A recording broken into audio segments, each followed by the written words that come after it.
시청자 여러분 안녕하십니까? 6월 21일 금요일 뉴스타트 1부 시작합니다. 먼저 주요 뉴스입니다.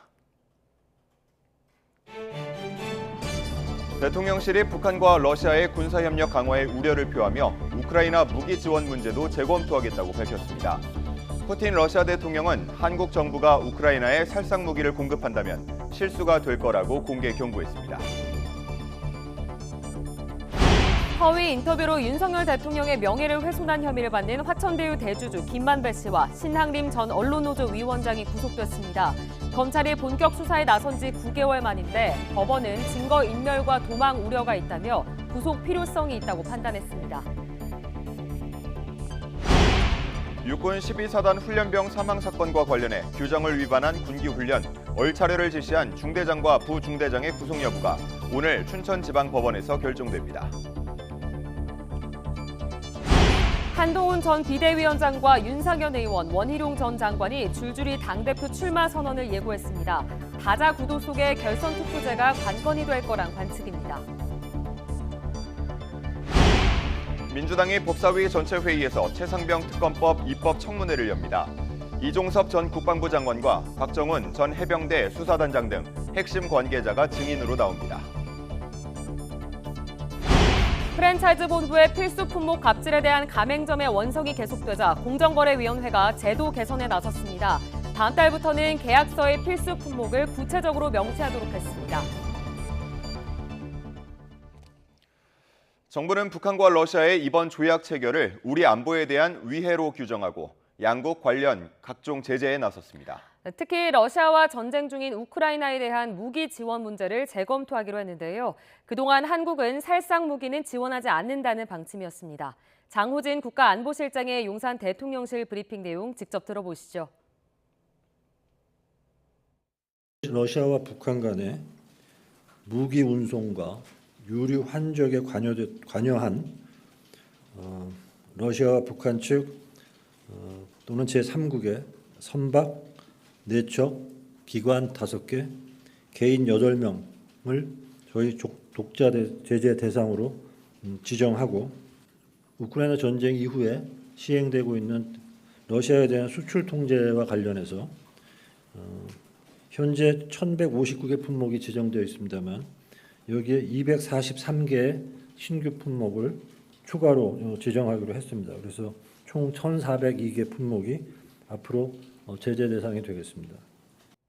그리고 우크라이나에 대한 무기 지원 문제는 재검토할 예정입니다. 블라디미르 푸틴 러시아 대통령은 한국이 우크라이나에 살상 무기를 제공한다면 실수가 될 거라고 경고했습니다. 타스 통신 등에 따르면 푸틴 대통령은 현지 시간 20일 베트남 하노이에서 북한 베트남 순방을 마무리하는 기자회견에서 한국 정부가 우크라이나에 살상 무기를 지원하지 않는다는 기존 방침을 재검토한다고 발표한 데 대해 이같이 밝혔습니다. 푸틴은 그런 일이 일어난다면 우리는 그에 따른 결정을 할 거라고 말했습니다. 지난 대선 직전 허위 인터뷰로 윤석열 대통령의 명예를 훼손한 혐의를 받는 화천대유 대주주 김만배 씨와 신한림 전 언론노조 위원장이 구속됐습니다. 서울중앙지방법원은 오늘 명예훼손 혐의 등을 받는 김 씨와 신 전 위원장에 대해 증거인멸과 도망 우려가 있다며 구속영장을 발부했습니다.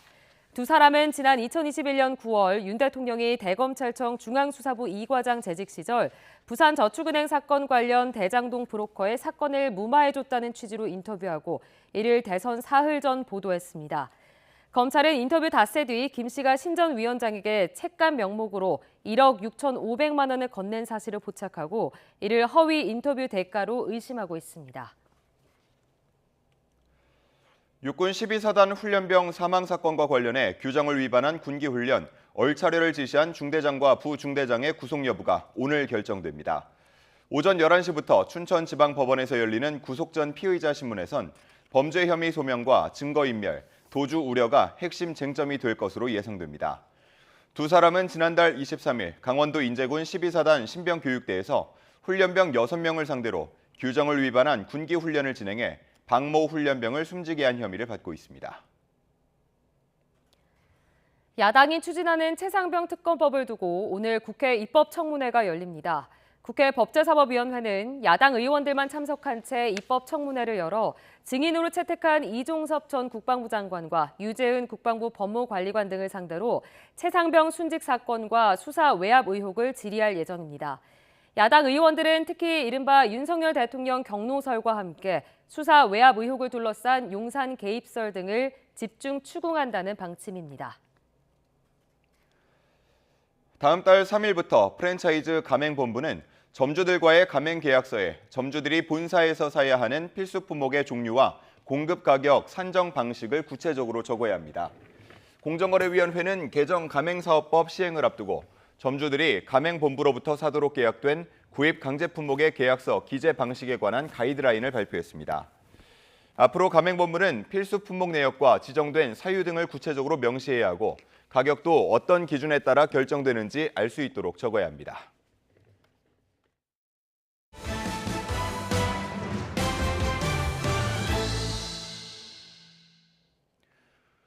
북한과 러시아가 포괄적인 전략 동반자 관계에 관한 조약을 맺은 데 대해 우리 정부는 엄중한 우려를 표하며 규탄했습니다.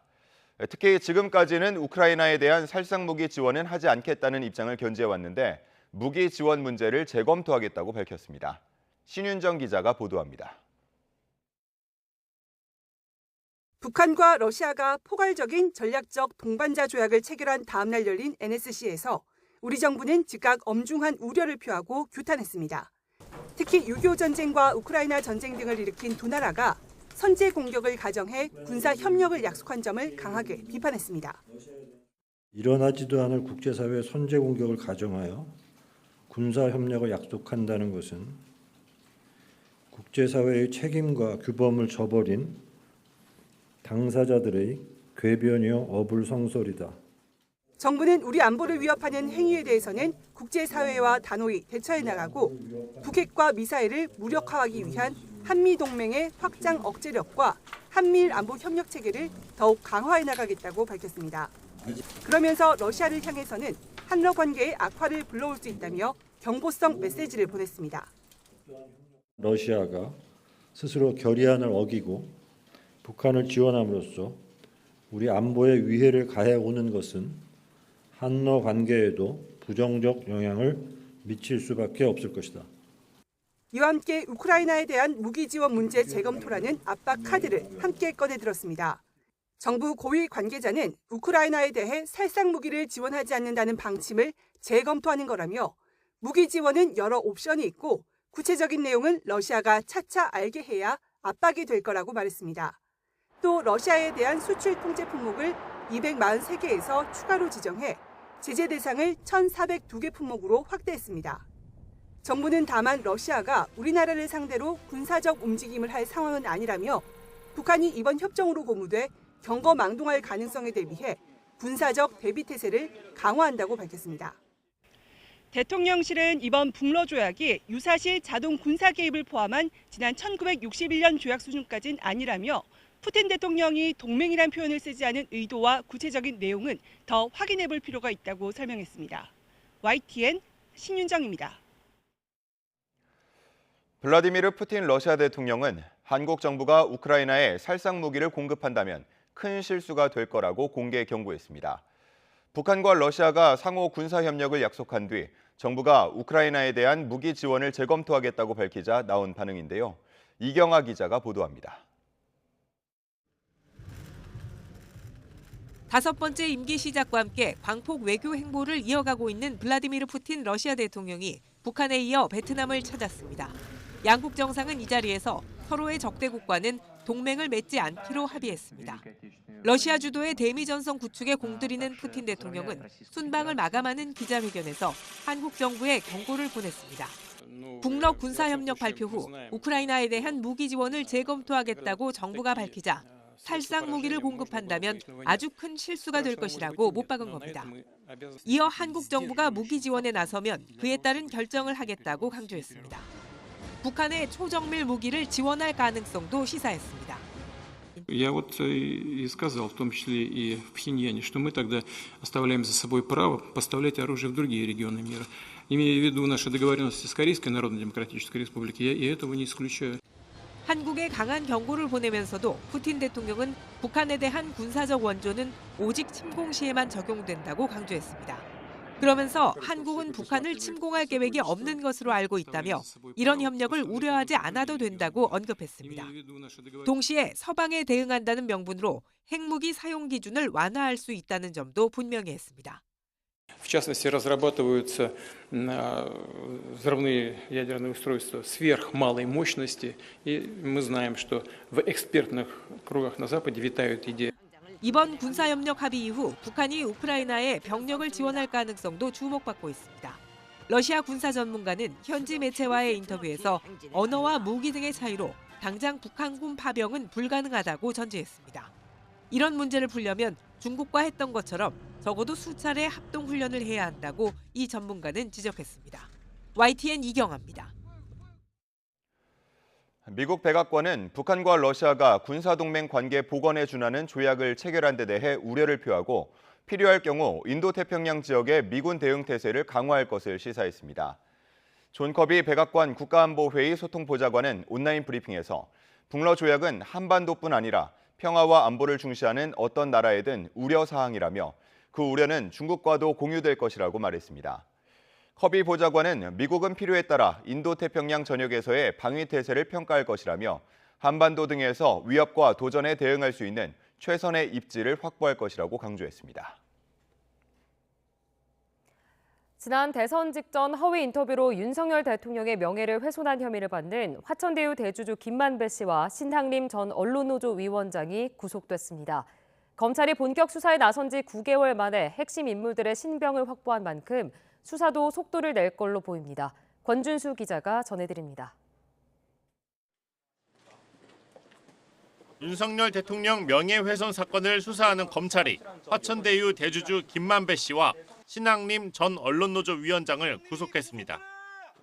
지난해 9월 신 씨의 주거지 등을 압수수색하며 본격적으로 수사에 나선 지 9달 만에 신병을 확보한 겁니다.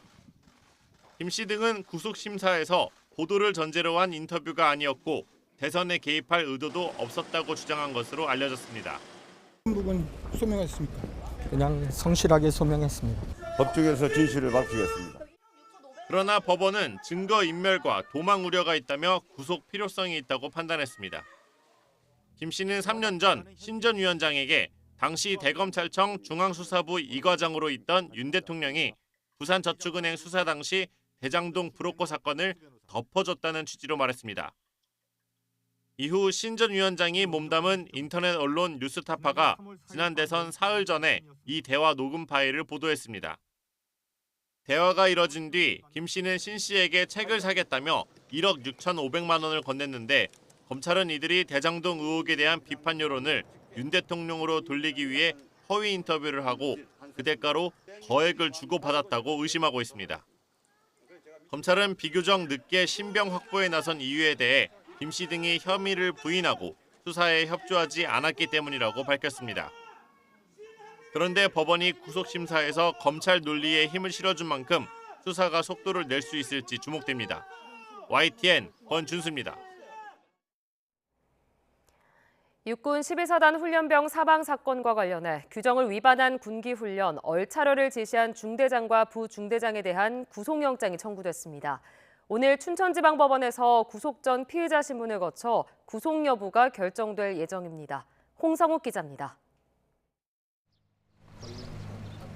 숨진 훈련병이 강원도 인제 육군 12사단 신병교육대에 입소한 건 지난달 13일.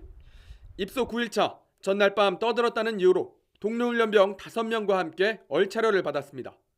완전 군장 상태에서 구보와 팔굽혀펴기, 선착순 달리기 등 규정을 위반해 이뤄진 얼차려. 연병장에서 쓰러진 뒤 민간 병원으로 이송됐지만 이틀 뒤 끝내 숨졌습니다. 군 당국은 사건을 경찰에 넘겼고 경찰은 수사 전담팀을 꾸렸습니다.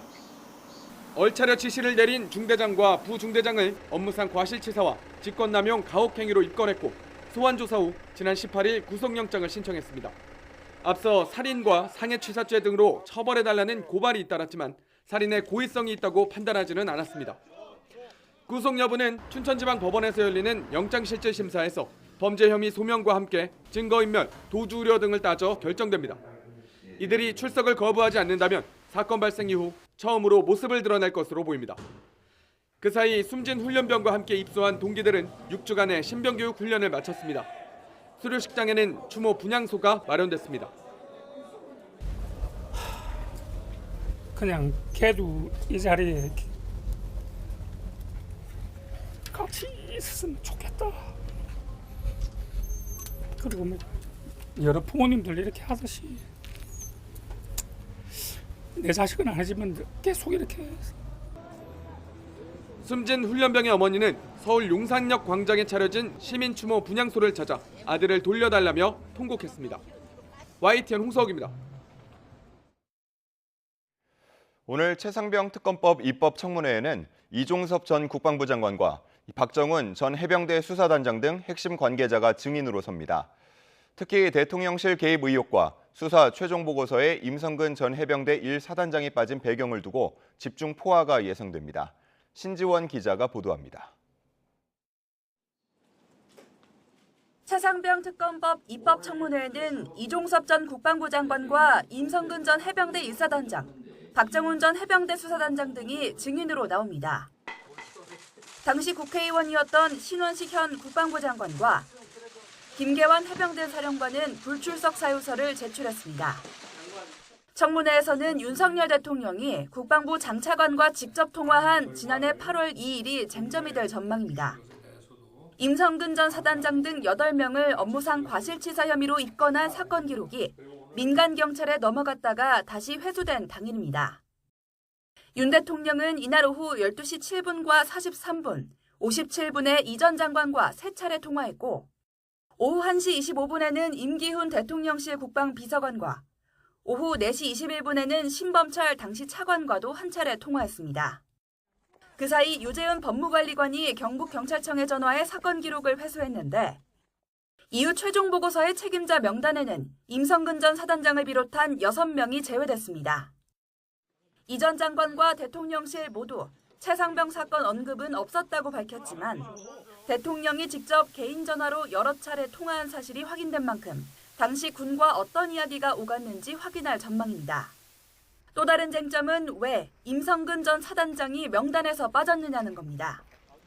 임 전 사단장은 지난 2022년 태풍 흰남노 당시 장갑차를 동원해 적극적으로 수해 복구에 나선 것으로 알려진 인물입니다. 그러나 지난해에는 악천후 속에서도 무리한 수색 작업을 지시한 정황이 국방부 조사본부 문건에 담겼습니다. 당시 국방부 장관과 대통령실까지 나서 면죄부를 주려 했다는 의혹이 제기된 가운데 대통령의 직접 개입설과 임 전 사단장의 책임 여부를 두고 날선 공방이 벌어질 전망입니다. YTN 신지원입니다. 국민의힘 차기 당대표를 뽑는 전당대회를 한 달여 앞두고 당권 주자 대진표도 윤곽을 드러내고 있습니다. 한동훈 전 비상대책위원장과 윤상현 의원이 출마 선언을 하겠다고 밝혔고 여기에 원희룡 전 국토부 장관도 출사표를 던졌습니다. 김다연 기자가 보도합니다. 국민의힘 한동훈 전 비상대책위원장이 당권 도전을 공식화했습니다. 지난 총선 패배 이후 비대위원장직에서 물러난 지 2달여 만에 정계 복귀를 선언하면서 오는 23일 국회 기자회견을 예고했습니다. 한 전 위원장은 최근 당 안팎 인사를 두루 만나고 일일이 전화를 돌리며 지지 기반 확보에 공을 들인 거로 전해졌습니다. 한 전 위원장 측은 원내에서 최소 20명 정도는 충분히 지지해줄 거라 보고 있다며 당내 지지세가 절대 미약하지 않다고 자신감을 내비쳤습니다. 당을 쇄신하고 당을 바꿀 수 있는 것은 원내에서 기득권을 가지고 있지 않은 원외 당 대표가 더 잘 해낼 수도 있다고 생각을 합니다. 5선 중진 윤상현 의원도 전당대회 출마 채비를 마쳤습니다. 여권에선 헌지로 분류되는 수도권에서 다선을 한 만큼 윤 의원은 본인 스스로 당의 체질을 바꿀 적임자라고 강조했습니다. 그 당의 체질을 변화시킬 수 있는 사람, 그리고 대통령한테도 할 말하는 사람, 누군가 한번 자세히 이제 비교 평가해 주십사. 4월 총선에서 민주당 이재명 대표와 맞붙어 낙선한 뒤 잠행을 이어온 원희룡 전 국토부 장관도 당정 일체론을 내세우며 당권 도전 의사를 밝혔습니다. 지금은 당과 정부가 한마음 한뜻으로 총선 민심을 온전히 받드는 변화와 개혁을 이뤄내야 한다는 결론을 내렸다며 출마 배경을 설명했습니다. 유력 당권 주자인 나경원 의원은 막판 고심을 거듭하고 있습니다. 원전 장관의 출사표 등 변수도 있는 만큼 당 안팎 의견을 최종적으로 수렴한 뒤 조만간 출마 여부를 확정할 거로 보입니다. 정말 넓고 깊게 경청하고 있습니다. 저의 결정의 시간, 결정의 때는 차오르고 있다 이렇게 말씀드립니다. 안철수 의원에 이어 초선 김재섭 의원은 불출마를 선언했고 또 다른 잠재적 주자인 유승민 전 의원은 장고를 이어가고 있습니다. 전당대회 룰 개정 과정에서 당대표 1인 중심의 단일 지도체제가 유지되면서 일각에선 불출마가 잇따를 거란 우려도 있었지만 여권 중량급 인사들의 출사표가 잇따르고 다자 구도가 예상되면서 일단 전당대회 흥행에는 청신호가 켜졌다는 분석도 나옵니다. YTN 김다현입니다. 한 줄 뉴스입니다. 올여름 최대 전력 수요는 산업계 휴가 기간이 끝난 뒤인 8월 둘째 주 평일에 발생할 것으로 예상됩니다. 산업통상자원부는 올여름 최대 전력 수요가 지난해 여름과 비슷한 92.3기가와트에 이를 것으로 전망했습니다. 맥도날드가 일시적으로 감자튀김 판매를 중단했습니다. 맥도날드 관계자는 한국 맥도날드가 공급받은 일부 냉동 감자에서 기준 미달이 우려돼 선제적으로 제품 공급을 중단했다고 설명했습니다. 전기레인지 업체 하츠가 9개 모델에 대해 자발적 리콜을 실시합니다. 리콜 대상 모델은 2017년 9월부터 2021년 12월에 제조된 IH361DT 제품 등 모두 7만 1,500여 대입니다. 대한항공이 코로나19로 2020년 2월부터 중단했던 일부 중국행 노선을 재개하거나 증편합니다. 다음 달 1일부터 부산, 상하이, 제주, 베이징 노선의 주 7회 운항을 다시 시작하고 인천, 허페이, 부산, 베이징, 인천, 쿤밍 노선도 8월 중순부터 차례로 운항을 재개합니다. 지난해 상속세 과세 대상은 19,944명으로 4년 전보다 2.4배 증가하고 결정세액은 4.4배 늘어난 12조 3천억 원으로 집계됐습니다. 방송통신심의위원회가 음란 정보를 유통한 인터넷 개인 방송 진행자와 사업자 등의 시정 조치를 요구했습니다. 이번에 제재를 받은 인터넷 방송 진행자들은 실시간 성인 방송을 진행하며 신체 부위를 노출하거나 유사 성행위를 벌인 것으로 조사됐습니다. 국내 중소기업 절반 가까이는 올해 하반기에도 경영 환경이 악화할 것으로 전망했습니다. 하반기 애로 요인으로 원자재 가격 상승과 내수 부진, 경기 침체에 대한 우려가 각각 41%로 가장 높았습니다. 한국전력이 고령층 숙련 노동자들의 일자리 확대를 위해 65세에서 67세까지였던 송배전 근로자의 기능 자격 나이 제한을 전면 폐지하기로 했습니다. 지금까지 경제 한 줄 뉴스였습니다. 네, 우리나라 프랜차이즈 가맹본부들은 가맹점포에 계약상 사도록 되어 있는 필수 품목을 공급해 돈을 버는 경우가 많은데요. 점주들의 원성이 높자 공정거래위원회가 제도 개선에 나섰습니다. 다음 달부터 본부들은 모호했던 필수 품목 관련 계약 내용을 구체적으로 적어야 합니다. 이승은 기자가 보도합니다. 한 커피 전문점 가맹본부는 브랜드 동질성과 아무 상관없는 재료, 심지어 주방 주거까지 필수 품목으로 지정해서 점주들의 원성을 샀습니다. 한 치킨 가맹본부는 영업이익률이 30%가 넘는 상황에서도 1년에 7번에 걸쳐 51개 필수 품목 가격을 올려서 물의를 빚었습니다.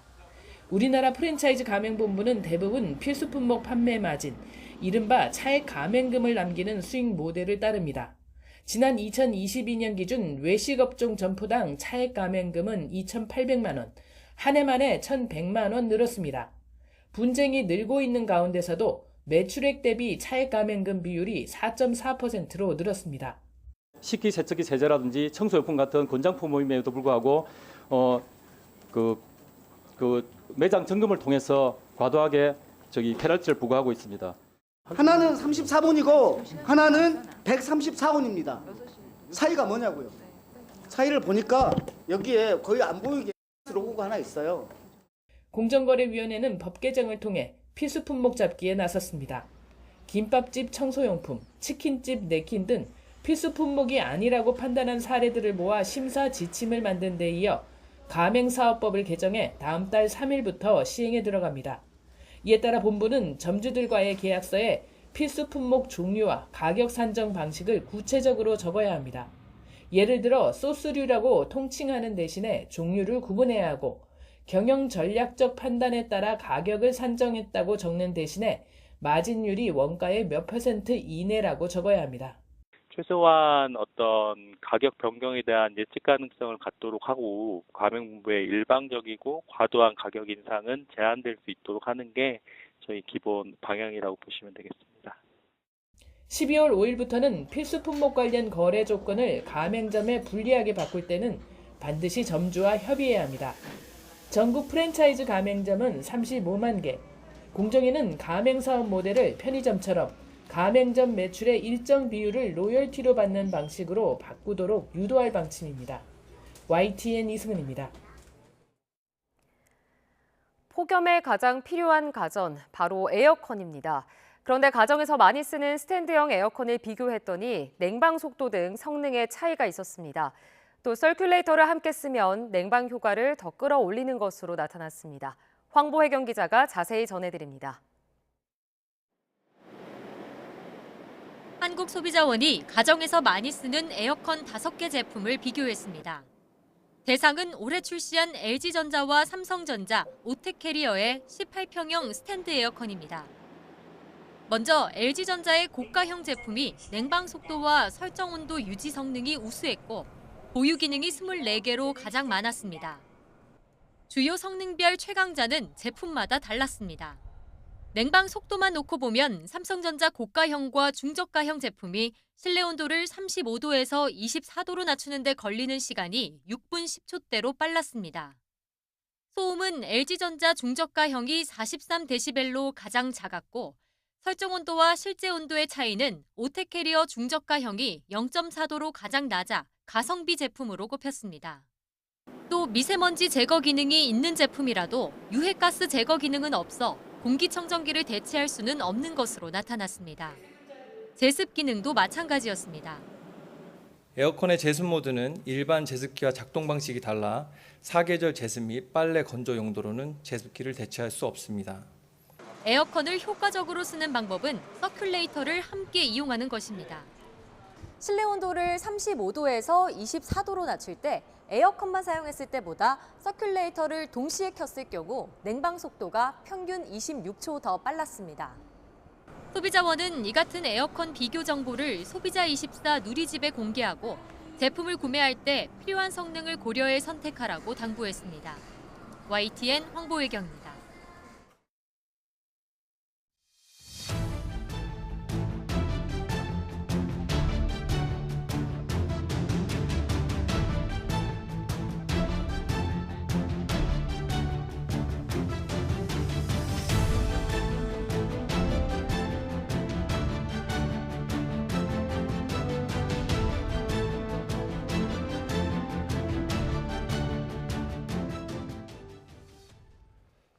푸틴 대통령이 이번 방북 기간 옛 소련군이 6.25 전쟁에 참전했던 사실을 공식 확인했습니다. 소련군 조종사들이 수만 번의 전투 비행을 했다고 밝힌 건데요. 정부는 러시아가 소련군의 6.25 참전 사실을 공식화한 것은 이번이 처음이라고 밝혔습니다. 조용성 기자가 보도합니다. 평양 금수산 영빈관에서 열린 북러 간 확대 정상회담 시작 전 모습입니다. 푸틴 러시아 대통령이 준비된 모두 발언에서 소련군의 6.25 참전 얘기를 꺼냅니다. В 1945 году советские солдаты плечом к плечу с корейскими патриотами сражались за освобождение Кореи от японских захватчиков. Наши летчики совершили десятки тысяч боевых вылетов в ходе освободительной войны 50-53 годов. 조국 해방전쟁이란 북한이 6.25 전쟁을 일컫는 말입니다. 이 발언은 북러 양국 간 역사적으로 깊은 관계를 강조하며 나왔습니다. И сегодня, насколько я знаю, в программе возложения венков к монументу освобождения Кореи подвиги наших предшественников – это хорошая база для развития наших отношений сегодня. 푸틴 대통령은 이번 방북 때 새 조약 체결을 통해 러시아가 옛 소련과 북한의 혈맹 관계를 복원한다는 인상을 줬습니다. 북한에서 일본군과 싸우다 전사한 소련군을 추모하는 해방탑을 찾아가 고개 숙여 참배하고 방북 전 노동신문 기고글에도 1945년 소련군이 북한군과 어깨를 걸고 식민주의자 관동군과 싸웠고 1950년대 6.25 때도 북한 인민에게 지원의 손길을 내밀었다고 적시했습니다. 통일부 관계자는 소련 공군 조종사들이 6.25 전쟁에 투입된 사실은 널리 알려져 있었지만 공식적으로 확인하지 않았던 것을 푸틴 대통령이 처음으로 공식화한 것이라고 말했습니다. 이번 회담을 통해 북한은 한미일 협력에 대응하는 러시아의 지지를 확보하고 러시아는 우크라이나 전쟁에 대한 북한 지지 동력을 유지한 것으로 분석됩니다. YTN 조용성입니다. 국민의힘의 법사위와 운영위를 1년씩 번갈아 맡자는 제안에 민주당은 그럴 거면 대통령 거부권을 제한하자고 답하며 사실상 거부했습니다. 여야가 원구성 문제를 두고 주고받은 제안과 역제안을 두고 여야는 입씨름을 벌였습니다. 손유정 기자입니다. 원구성 쟁점인 법사위 운영위 위원장을 1년씩 번갈아가며 맡자는 여당 제안을 민주당이 사실상 거부하자 국민의힘은 불쾌감을 숨기지 않았습니다. 협상안을 제시하기는커녕 모든 제안을 요지부동으로 거부하고 있다는 겁니다. 특히 민주당이 내건 거부권 중단 조건을 가리켜 헌법에 명시된 제2요구권을 거부하는 건 결국 법대로가 명심대로임을 증명하는 거라고 지적했습니다. 오만한 말장난이나 하면서 무조건 민주당의 폭주에 동참하라는 것은 여당 의원들까지 이재명 대표의 방탄부대로. 민주당은 두 상임위는 거래 대상이 될 수 없다고 못 박았습니다. 야당 단독으로 꾸려진 상임위가 불법이라며 권한쟁의 심판을 청구해놓고 곧바로 중재안을 제시한 게 말이 되느냐고 꼬집었습니다. 이러다가 대통령도 1년씩 돌아가면서 하자고 하겠습니다. 그럴 거면 선거는 왜 합니까? 장외 불법 파업을 거둬들인 뒤 여당목 국회 부의장 후보를 뽑고 상임위원 명단도 제출하라며 여당을 거듭 압박했습니다. 긴급 의원총회에서도 여당 제안을 굳이 받을 거면 1년 뒤 거부권 행사 상황을 따져보고 상임위 교환 여부를 판단하자는 쪽으로 의견이 모였습니다. 다만 국민의힘 내부 기류가 변수인데 당내 중진회동에서 남은 7곳 상임위원장이라도 가져와 원구성 문제를 마무리해야 한다는 주장도 상당수 나온 것으로 알려졌습니다. 여야는 국회의장이 못 박은 협상 시한인 주말까지 물밑 접촉을 이어갈 예정이지만 법적 조치에 감정의 골까지 깊어지며 좀처럼 타협점을 찾지 못하고 있습니다. YTN 손유정입니다. 더불어민주당 강민구 최고위원이 이재명 대표를 민주당의 아버지라고 언급한 것에 두고 파문이 커지고 있습니다. 네, 국민의힘은 위대한 수령에 준하는 이재명 대표라며 비판했고 민주당 안에서도 감정 표현이 지나치면 불편하게 느껴질 수 있다며 부적절한 발언이었다는 반응이 나왔습니다. 국민의힘 성일종 사무총장, 민주당 고민정 최고위원의 발언 차례로 들어보시죠. 언론을 검찰의 애완견으로 비하한 이재명 대표에게 진보 언론까지 부적절하다며 등을 돌리고 있습니다. 민주당의 아버지로 칭송받는 분이 언론의 작은 비판조차 견딜 수 있겠습니까? 위대한 수령 어버이급에 준하는 존엄한 이재명 대표에게 사과는 절대 있을 수 없는 영역입니다. 무엇이든지 정치권에서는 감정이 과잉되어 있으면 받아들여지는데 불편함을 초래합니다. 그래요? 그 대표적인 사례였다고 생각을 하고요. 이것뿐만이 아니라 어떤 사안이든 감정을 조절하지 않았을 때 생기는 여파가 너무 크더라고요. 그래요? 예. 그러니까 이재명 대표에 대한 본인의 어떤 감정이 너무 과잉 표출됐다? 그런 것 같습니다.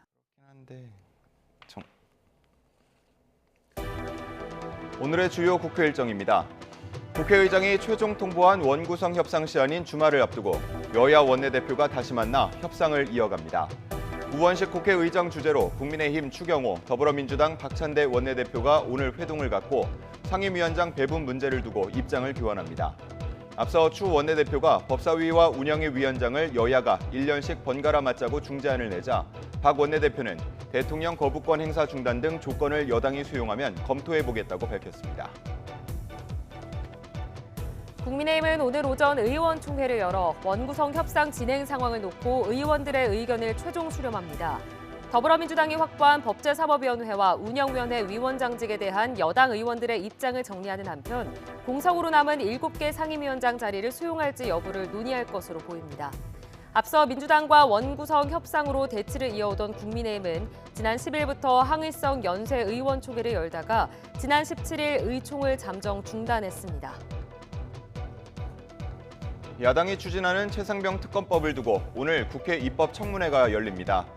국회 법제사법위원회는 야당 의원들만 참석한 최입법청문회를 열어 증인으로 채택한 이종섭 전 국방부 장관과 유재은 국방부 법무관리관 등을 상대로 최상병 순직 사건과 수사 외압 의혹을 질의할 예정입니다.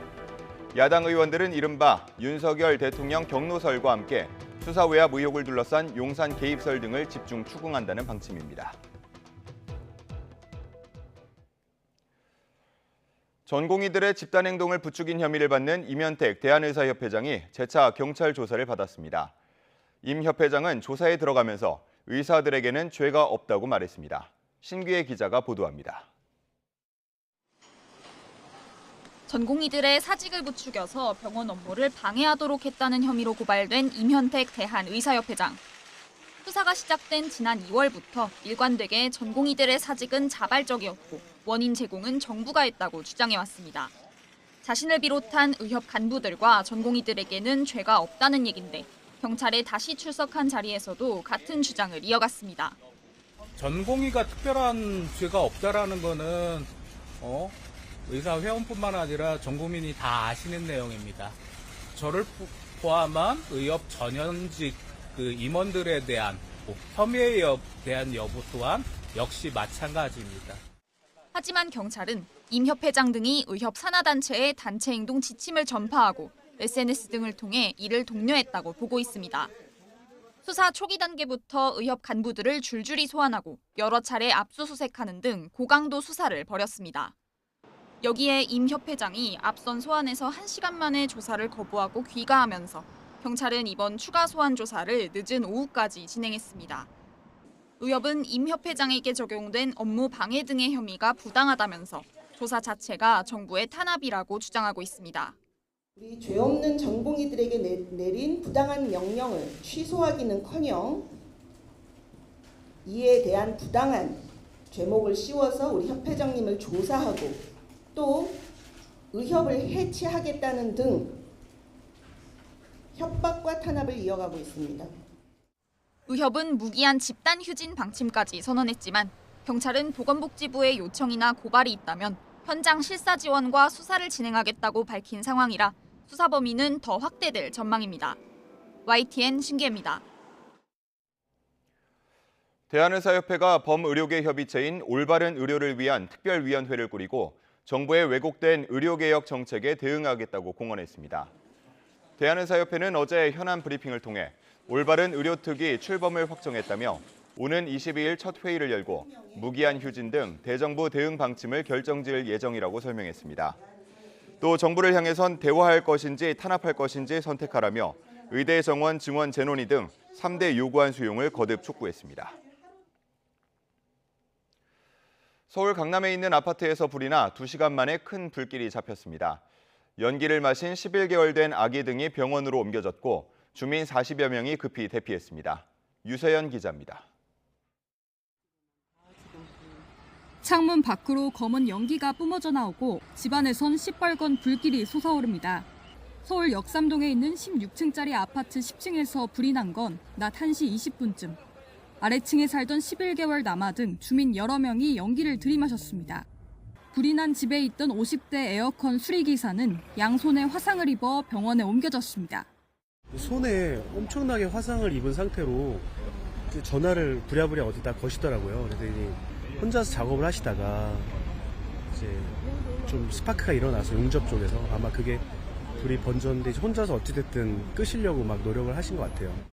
화염을 피해 40여 명이 옥상 등으로 몸을 피하기도 했습니다. 다행히 생명이 위독한 사람은 없는 것으로 전해졌습니다. 연기가 퍼지면서 강남구청은 주변 교차로를 통제하고 근처 주민들은 안전사고에 유의해달라는 재난 안전 문자를 보냈습니다. 아파트 근처에 있는 초등학교 학생 1,700여 명이 모두 긴급 하교하기도 했습니다.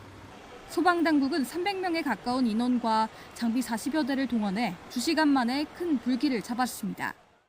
상층부에 있던 사람은 14명을 지상으로 구조하지 못하고 농연과 열기 때문에 전부 다 옥상으로 구조를 해서 구조대원과 함께 같이 대피하고 있는 그런 상황이었습니다. 그래서 최종적으로는 지상으로 다 대피를 완료하였습니다. 소방당국은 날이 밝는 대로 경찰과 합동 감식을 진행해 정확한 화재 원인을 조사할 계획입니다. YTN 유서연입니다. 6월 21일 금요일 미리 보는 오늘입니다.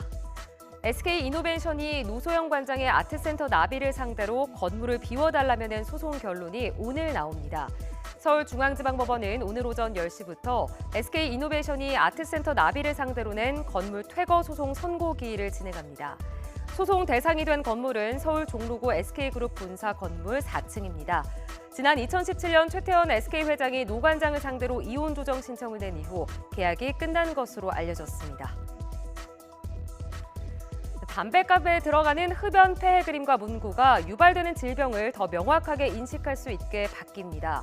보건복지부는 올해 말부터 담뱃값에 새로 표기될 경고 그림과 문구 내용을 오늘 개정한 뒤 유예 기간을 거쳐 12월 23일부터 적용한다고 밝혔는데요. 지금은 폐암, 후두암 등 병명을 단어로만 표기하고 있는데요. 앞으로는 폐암으로 가는 길, 후두암으로 가는 길처럼 문장형으로 바꿔 전달력을 높이기로 했습니다. 또 경고 그림 역시 눈에 더 잘 띄면서 선명한 그림으로 교체하고 안 질환과 말초신경 질환을 추가했습니다. 통신요금이나 휴대폰 결제 대금 등 통신 채무로 인해 고통을 겪는 분들에게 상환 여력에 따라 원금의 최대 90%까지 감면해주는 채무 조정이 시행됩니다. 금융위원회와 과학기술정보통신부는 오늘부터 신용회복위원회를 통해 이 같은 내용의 금융과 통신 통합 채무 조정을 시행하기로 했다고 밝혔는데요. 통신 채무로 고통을 겪는 분이 신용회복의 통신 채무 조정을 신청하면 신청 다음 날 추심이 즉시 중단되고 채무자의 소득과 재산 등 상환 능력을 감안해 원금의 최대 90%까지 감면해주고 10년간 장기 분할 상환도 가능하게 됩니다. 채무 조정의 대상이 되는 채무는 이동통신 3사를 비롯해 알뜰폰 20개사, 휴대폰 결제 6개사가 보유한 채무입니다. 지금까지 미리 보는 오늘이었습니다.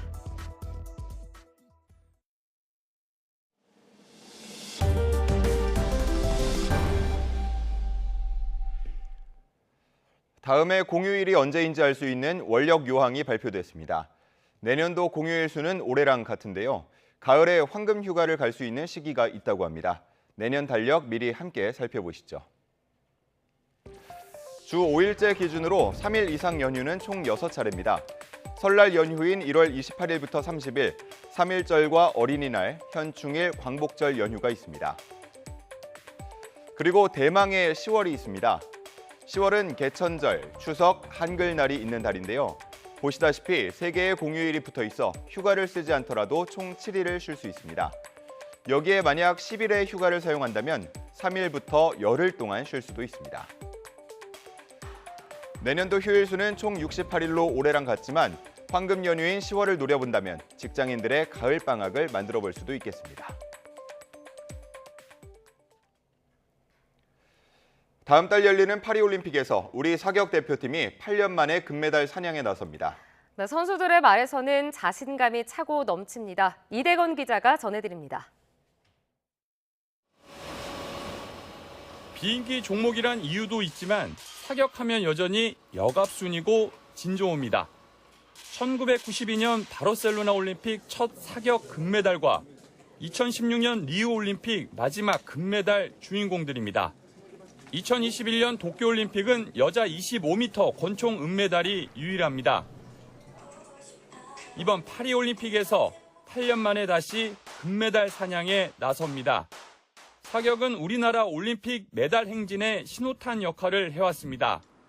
파리올림픽에서도 대회 시작 직후인 28일에 메달 여부가 결정됩니다. 선수들은 자신감으로 똘똘 뭉쳤습니다. 더는 보완할 게 없을 정도입니다. 저 말고 금메달을 딸 사람은 없을 거라고 생각합니다.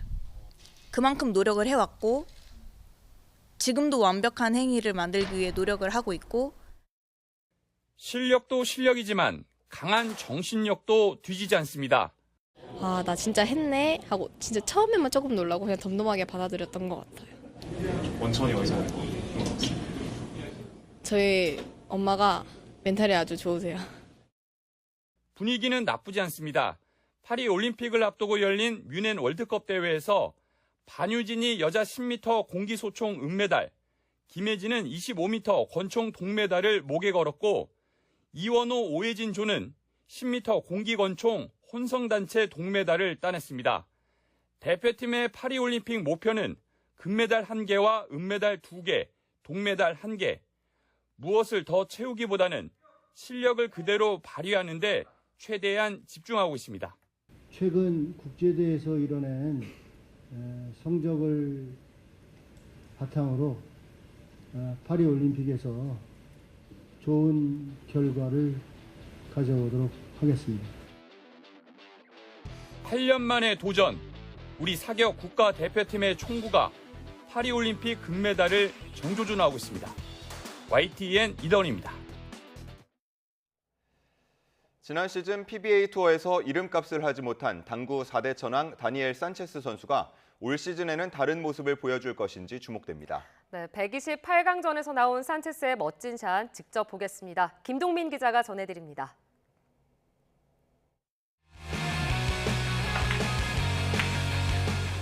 테이블에 적응된 듯 부드럽게 시즌 첫 3뱅크를 성공시키는 산체스.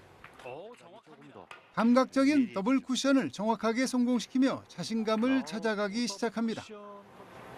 회전을 많이 주고 걸어친 샷도 정확하게 득점에 성공합니다. 쉬워 보이지만 쉽지 않은 대회전 샷도 정확한 두께와 당점으로 성공시킵니다. 회전이 많이 걸린 되돌아오기 샷도 산체스다운 샷입니다. 산체스는 벽에 공을 태우는 바운딩 샷도 부드럽게 성공시키며 안정감 있게 경기에 갑니다. 리버스 역회전 샷으로 5점 이상을 한꺼번에 득점하는 시즌 첫 하이런도 완성시킵니다. 옆돌리기를 당겨쳐서 5 쿠션으로 성공시키며 11점째를 올리는 산체스. 결국 5이닝 만에 15대 0으로 세트를 끝냅니다. 지난해와는 다를 것이라던 산체스가 첫 경기에서 그 말을 증명한 것입니다.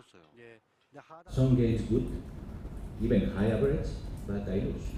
I lose 4 times with the Sumbuchigi. I love the new board, so I think this is more close to what I used to play all my life than the last year. So this is the difference between last year and this year. 한편 지난해 큐스쿨에서 극적으로 일부 투어 잔류에 성공한 이충복 선수는 1회전에서 상대보다 에버리지를 더 잘 쳐놓고도 탈락했습니다. 쉬운 배치에 승부치기 초구를 놓친 것이 뼈아팠습니다. YTN 김동민입니다.